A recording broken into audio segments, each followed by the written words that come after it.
Olá, meu povo! Estamos de volta, nosso curso de alfabetização matemática. Meu nome é Álvaro. Vamos para a geometria básica agora. Já vimos aritmética básica, álgebra básica e vamos para a parte de geometria básica.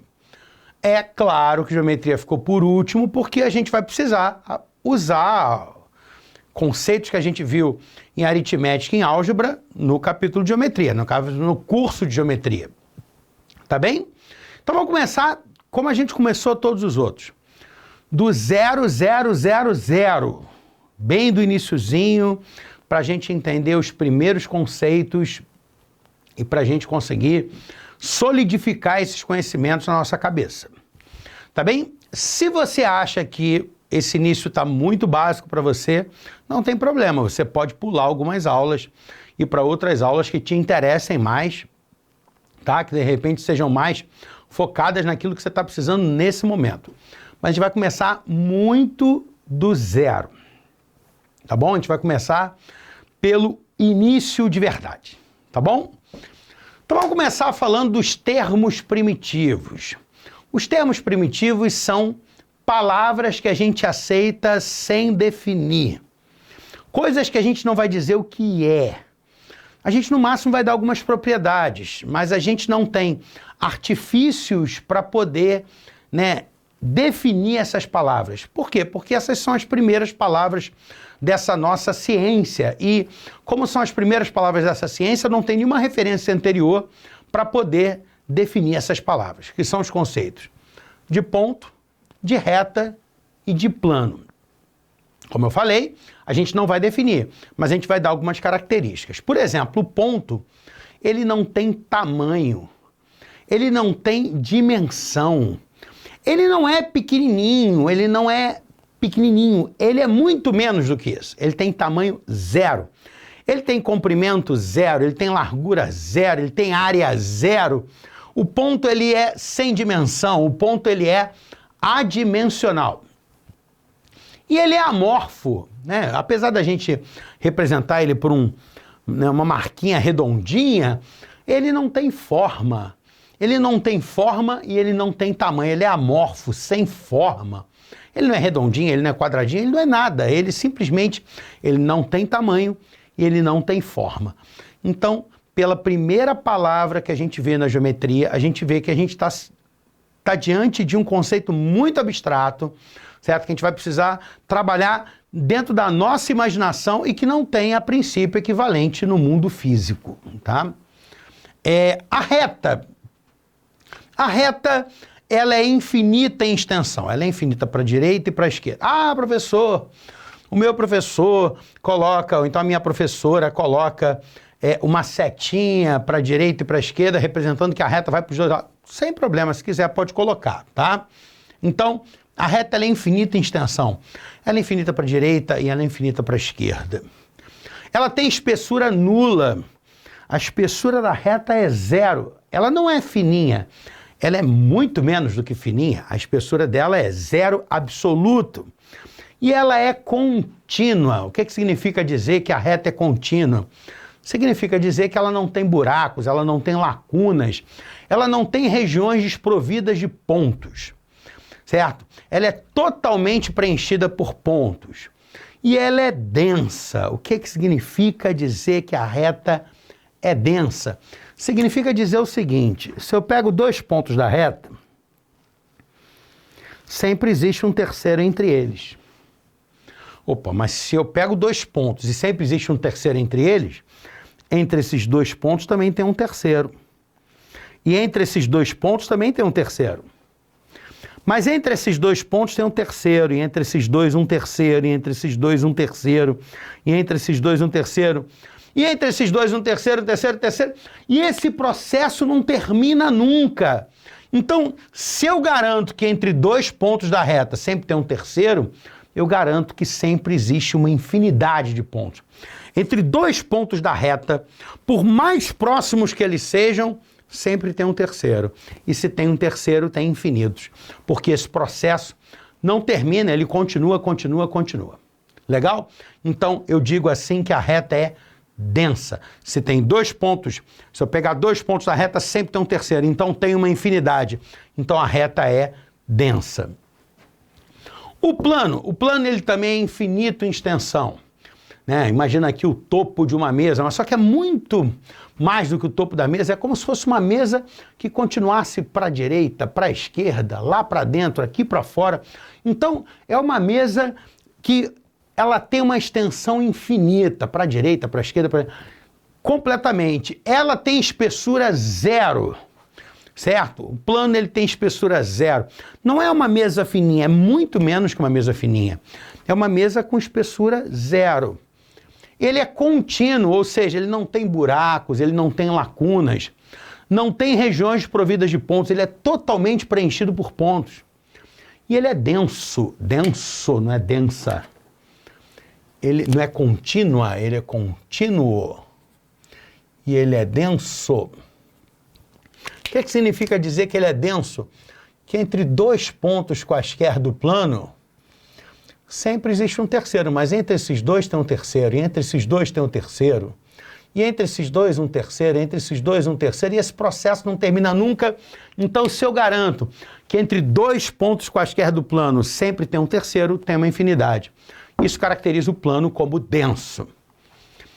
Primeiras definições, esses são os termos primitivos, ponto, reto e plano, que a gente não define. Agora vamos falar das nossas primeiras definições, que são palavras construídas com essas palavras primitivas, tá? Espaço. Espaço é o conjunto de todos os pontos. E o espaço, ele é infinito em extensão, tá? Para onde você apontar do espaço, ele continua infinitamente. Ele é contínuo, ele é totalmente preenchido por pontos, ele não tem buracos, não tem lacunas, não tem regiões desprovidas de pontos, não tem regiões sem pontos. Ele é totalmente preenchido por pontos e ele é denso. Entre 2 pontos quaisquer do espaço, por mais próximos que eles sejam, tem um terceiro. E se tem um terceiro, tem uma infinidade. Entre esses 2 pontos tem um terceiro, entre esses 2 um terceiro, um terceiro, um terceiro, um terceiro, um terceiro. Esse processo não termina nunca, assim como na reta, assim como no plano, agora no espaço. O espaço é denso. Entre 2 pontos, por mais próximos que eles sejam, existe um terceiro. E se existe um terceiro, existe uma infinidade. Figura geométrica. Figura geométrica é qualquer subconjunto não vazio de pontos. Na verdade, é qualquer conjunto. Vou botar aqui, qualquer conjunto não vazio de pontos, conjunto. Não vazio de pontos, tá? Eu queria dizer que era um subconjunto do espaço, mas tá bom. Qualquer conjunto não vazio de pontos é uma figura geométrica. Por exemplo, um rabisco é uma figura geométrica, porque é um conjunto de pontos. Um único ponto é uma figura geométrica. Essa figurinha que a gente vai chamar de triângulo é uma figura geométrica, tá? Então, qualquer conjunto não vazio de pontos é uma figura geométrica. Semirreta, eu vou dizer que o ponto divide a reta em 2 conjuntos de pontos, são as semirretas. Semirreta para a direita e para a esquerda. Esse ponto eu vou chamar de origem de cada semirreta, tá? Por exemplo, eu vou ter aqui a semirreta PA, tá? Que vai para cá, começa no ponto e vai para a direita. Aqui semirreta PA e a semirreta PB. Começa no ponto P, pega todos os pontos à esquerda, PB. Da mesma maneira que o ponto divide a reta em semirretas, a reta divide o plano em semiplanos. Essa reta está cortando o plano em semiplanos. Eu vou ter aqui o semiplano, pegando os pontos. À direita dessa reta eu vou chamar de alfa 1 e o semiplano pegando os pontos. À esquerda dessa reta, vou chamar de semiplano alfa 2. Tá bem? Todos os pontos daqui para a direita é o semiplano alfa 1, daqui para a esquerda, semiplano alfa 2. E da mesma forma que esse ponto é a origem de cada semirreta, essa reta é a origem de cada semiplano. Da mesma maneira que o ponto divide a reta em semirretas, a reta divide o plano em semiplanos, o plano divide o espaço em semi-espaços. Eu vou pegar todos os pontos desse plano para cima, eu tenho um semi-espaço, todos os pontos desse plano para baixo, eu tenho outro semi-espaço, esse plano é a origem de cada semiespaço. Legal? Pontos colineares. Esse prefixo co aqui significa semelhante, equivalente. Então, pontos colineares são pontos que estão na mesma linha, na mesma reta. São pontos pertencentes à mesma reta, são pontos colineares. Pontos coplanares, olha aqui o prefixo co de novo, ó. São pontos que estão no mesmo plano, tá?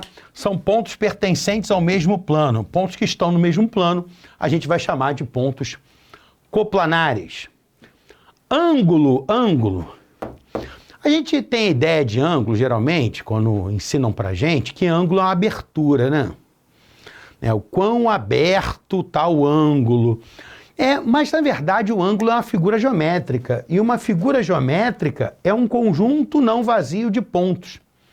Poxa, uma abertura não parece ser um conjunto não vazio de pontos, não é verdade? Não parece. Na verdade, a abertura, o quão aberto ele está ligado à medida do ângulo, não ao ângulo em si. Dizer que um ângulo é uma abertura é quase que dizer que você, né, é 1,70 m. Você não é 1,70 m, isso é só um atributo seu, você é muito mais do que isso. Da mesma forma, o ângulo, né? O quão aberto ele está não é o ângulo em si um atributo do ângulo. Então, o que vem a ser o ângulo? O ângulo é a interseção de dois semiplanos. Lembra que a reta divide o plano em dois semiplanos? O semiplano à direita da reta e à esquerda da reta. Cada uma dessas retas, tá, que se cortam, elas determinam no plano dois semiplanos. Você tem aqui o semiplano acima dessa reta, semiplano abaixo dessa reta, e a figura formada pela interseção desses dois semiplanos, a essa fatia infinita do plano, é o que a gente vai chamar de ângulo. Então, o que é ângulo? Ângulo é uma fatia infinita do plano. É a figura formada pela interseção de dois semiplanos. Todo mundo que está acima dessa reta, com todo mundo que está abaixo dessa reta, pega a interseção desses dois semiplanos, você forma uma fatia infinita do plano, que a gente vai chamar de ângulo. A gente vai voltar nesse assunto de ângulo mais adiante, a gente vai ter um capítulo só para ângulo. Beleza? Vamos falar agora das verdades básicas, as verdades mais básicas, em que a partir delas são construídas outras verdades. Nós já falamos das palavras mais básicas que constroem outras palavras. Os termos primitivos são as palavras mais básicas, que a partir delas a gente constrói as definições. E vamos falar agora dos axiomas, que são as verdades mais básicas, que a gente simplesmente não vai explicar por que funcionam. E que a partir delas a gente vai construir outras verdades que serão os teoremas. Então, os termos primitivos são as palavras mais básicas que a gente não explica, a gente não define, e a partir delas a gente constrói as definições, que são definidas a partir dos termos primitivos. E agora, a gente vai falar das verdades mais básicas, que a gente simplesmente não vai explicar por quê, tá? Porque são base para a construção de outras verdades, que serão os teoremas. Os teoremas sim precisam ser explicados, né, usando os meus axiomas. Legal? Primeiro axioma, dois pontos diferentes, dois pontos distintos, determinam uma única reta. Só existe uma reta que passa por dois pontos diferentes. A reta ela fica individualizada se eu conheço dois pontos dela, tá? Então a gente pode falar assim, dois pontos diferentes determinam uma reta. A reta fica individualizada se eu conheço dois de seus pontos, ou eu posso dizer que só existe uma reta que passa por dois pontos diferentes. Segundo axioma, três pontos não colineares. Três pontos que não estão na mesma reta determinam um único plano. A gente também poderia dizer que o plano fica individualizado, só existe um plano, se eu conheço três pontos não colineares dele. Ou então eu poderia dizer que só existe um plano que passa por três pontos não colineares. Esse axioma, ele tem um fato interessante, que é o seguinte. Por exemplo, cadeira, mesa, geralmente é com quatro pés, não é verdade? E você já deve ter, como eu, sentado em cadeiras ou então usado mesas que são bamba, né? Porque se você tem 4 pontos, é muito difícil você botar os 4 pontos exatamente no mesmo plano. Claro que um bom marceneiro, né, uma cadeira muito bem feita, uma mesa muito bem feita, você não nota que o 4º ponto está um pouquinho fora do plano determinado pelos outros 3. O próprio peso da mesa ou da cadeira faz com que o 4º ponto se encaixe, né? Mas, a princípio, o 4º ponto não está no plano determinado pelos outros 3, né? Por uma razão muito simples, né? O plano tem espessura 0, lembra? E esse 4º ponto ele vai ficar fora e a mesa, a cadeira vai ficar bamba a princípio, certo? Isso se resolveria muito facilmente se você fizesse mesas e cadeiras de 3 pés só. Porque como 3 pontos determinam um único plano, uma mesa de 3 pés ou uma cadeira de 3 pés não tem como ficar bamba, porque os 3 pontos vão ficar sempre no mesmo plano. Então, 3 pontos não colineares, 3 pontos que não estão na mesma reta, determinam um único plano, né? O plano fica individualizado quando eu conheço 3 de seus pontos, ou então só existe um plano que passa por 3 pontos não colineares. Axioma 3. Se uma reta possui 2 dos seus pontos no plano, ela está totalmente contida no plano. Basta que uma reta possua 2 pontos dela no plano para eu garantir que todos os outros pontos da reta estão nesse plano. Ah, mas a reta não continua infinitamente para a direita e para a esquerda? Sim, mas o plano também continua infinitamente para a direita e para a esquerda, né? Isso aqui é só uma representação. Na verdade, a reta ela é infinita, mas o plano também é infinito. Então, para eu garantir que uma reta está totalmente contida no plano, basta eu garantir que 2 pontos diferentes dela, tá, estão nesse plano. Legal?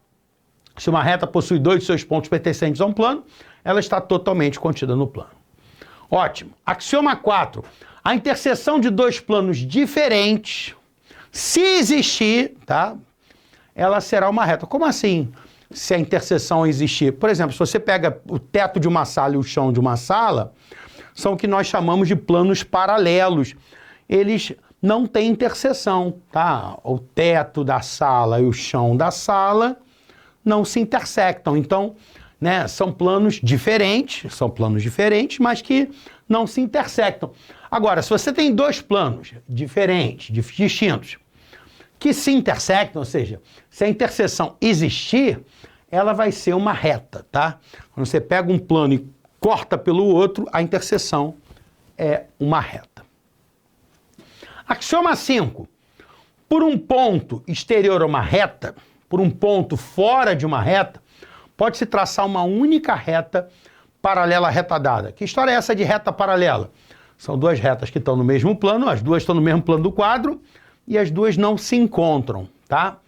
Então, por um ponto fora de uma reta, só dá para traçar uma reta paralela à reta dada. E axioma 6, conhecido como axioma da menor distância, diz que a menor distância entre 2 pontos é dada pelo segmento de reta que os une. Segmento de reta é uma porçãozinha limitada da reta, tá bem? Então, o menor caminho para ir de A até B é o caminho C1, direto de A até B, né, pelo segmento AB. Qualquer outro caminho vai ser no máximo igual em tamanho, nunca maior, nunca menor, tá? Então, o menor caminho que une A até B é o caminho C1, que é o segmento de reta. Qualquer outro caminho vai ser maior ou no máximo igual, tá? Então, C1 é menor ou igual a C2 sempre, qualquer que seja o caminho C2. Então, a menor distância entre 2 pontos é dada pelo segmento de reta que os une. Então, nós temos verdades básicas e, a partir delas, surgirão outras verdades, né? Verdades que devem ser demonstradas, que a gente precisa, né, mostrar por que elas funcionam, que são os teoremas, tá? Existem teoremas que são demonstrados a partir dessas verdades básicas, que são axiomas, e teoremas que são demonstrados a partir de outros teoremas, né? Os axiomas geram os teoremas que geram mais teoremas ainda. Então, 2 pontos diferentes determinam uma única reta, 3 pontos não colineares, 3 pontos que não estão na mesma reta determinam um único plano. Se uma reta possui 2 pontos dela num plano, todos os outros pontos da reta estão no plano. A interseção de dois planos, se ela existir, é uma reta. Por um ponto fora de uma reta, só dá para traçar uma reta paralela à reta dada. Retas paralelas são retas do mesmo plano que não se cortam para a gente. E a menor distância entre dois pontos é dada pelo segmento de reta que os une. Tá bem? Legal? Então, vamos adiante. Vamos agora ver posições relativas entre essas figuras geométricas fundamentais, que são os termos primitivos. Primeiro, entre dois pontos. Dois pontos podem ser coincidentes ou distintos. Eles são coincidentes quando, na verdade, não são dois pontos, quando é um ponto só. É até engraçado, porque eu estou falando que é posições relativas entre dois pontos e eu estou falando que esses dois pontos não são dois pontos, é um ponto só. É verdade, né? Isso aqui é um ponto só com dois nomes. A gente chama de pontos coincidentes, mas, na verdade, é um ponto só que pode ser chamado de A e de B, tá bom? Aqui, realmente, são dois pontos que são pontos distintos. Posições relativas entre um ponto e uma reta. Ou o ponto pertence à reta, ou ele está na reta, ou ele não pertence, ou ele está fora da reta. Posições relativas entre um ponto e um plano. Ou o ponto está no plano, ou ele não está. Né? Ou o ponto pertence ao plano, ou ele não pertence. Posições relativas entre duas retas. Opa! Duas retas podem estar no mesmo plano, lembra que co significa mesmo. No mesmo plano serem coplanares, tá?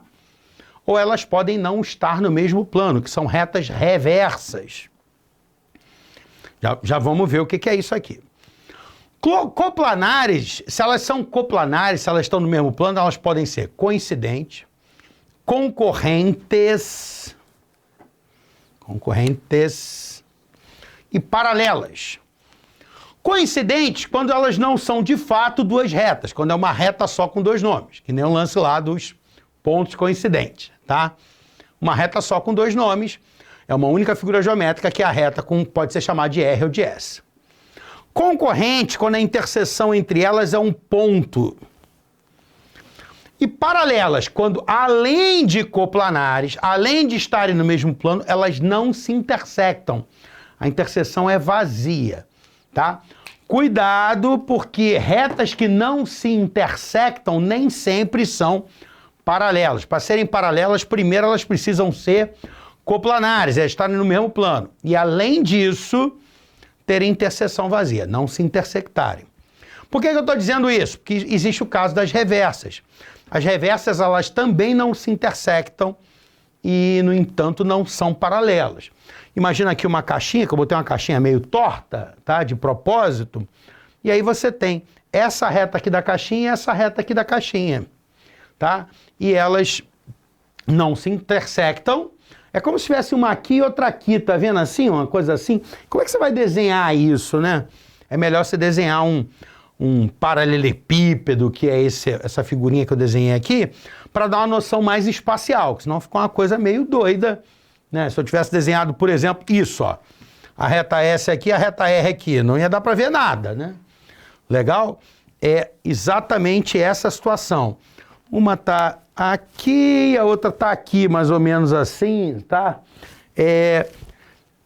Que são retas reversas. Elas não se encontram, essas duas retas. Essa aqui e essa jamais se encontram, e elas não são paralelas, porque elas não são coplanares. Para serem paralelas, além de estarem no mesmo plano, além de serem coplanares, elas têm que ter interseção vazia. Essas aqui bastam ter interseção vazia e não serem coplanares. Então você tem as coplanares, que são retas que estão no mesmo plano, e as reversas, que são retas em que você não tem um plano que contenha completamente as duas. Não existe nenhum plano que passe por todos os pontos das duas. Ah, professor, esse plano aqui da frente passa pelas duas. Sim, mas não contém todos os pontos das duas. Por isso que a gente vai dizer que elas são não coplanares, são reversas. Posições relativas entre uma reta e um plano. Ou a reta está contida no plano, ou ela está dentro do plano. O a reta e o plano são secantes, eles se intersectam num ponto. O a reta e o plano são paralelos, tá? A reta e o plano são paralelos. quando a reta e o plano não se intersectam, tá bem? Posições relativas entre dois planos podem ser coincidentes, quando na verdade não é um plano só, quer dizer, quando na verdade é um plano só com dois nomes, alfa e beta, tá? Quando não são realmente dois planos. Secantes, quando a interseção entre eles é uma reta, e paralelos, quando a interseção entre eles é vazia. Tá bem? Então nós temos posições relativas entre dois pontos coincidentes e distintos, entre ponto e uma reta, ou o ponto está na reta ou ele não está, entre ponto e plano, o ponto está no plano ou ele não está no plano, entre duas retas, elas podem ser coplanares ou reversas. Coplanares estão no mesmo plano, reversas não existe um plano que contenha completamente as duas. E se elas são coplanares? Podem ser coincidentes, concorrentes ou paralelas. Entre reta e plano, ou a reta está no plano, ela está contida no plano, ou eles são secantes, interseção um ponto, paralelos, interseção vazio. Entre dois planos, podem ser coincidentes, podem ser secantes com a interseção uma reta e podem ser paralelos quando a interseção é vazia. Esse foi o nosso capítulo inicial, capítulo de fundamentos de geometria. O nosso curso não vai se basear em geometria espacial, tá? Nosso curso vai ser um curso baseado na geometria plana, porque é um curso de alfabetização matemática, certo? É um curso para você adquirir base para que você consiga aprender a matemática do seu colégio, do seu curso, do concurso que você vai fazer, para que você tenha um bom início, sabe? Uma boa energia de ativação para você conseguir aprender outras partes da matemática. Então vai ser baseado em geometria plana, tá bem? Esse primeiro capítulo a gente dá uma pincelada aí em geometria espacial, mas na verdade dali para diante a gente vai falar de plana. Beleza? Valeu, até a próxima!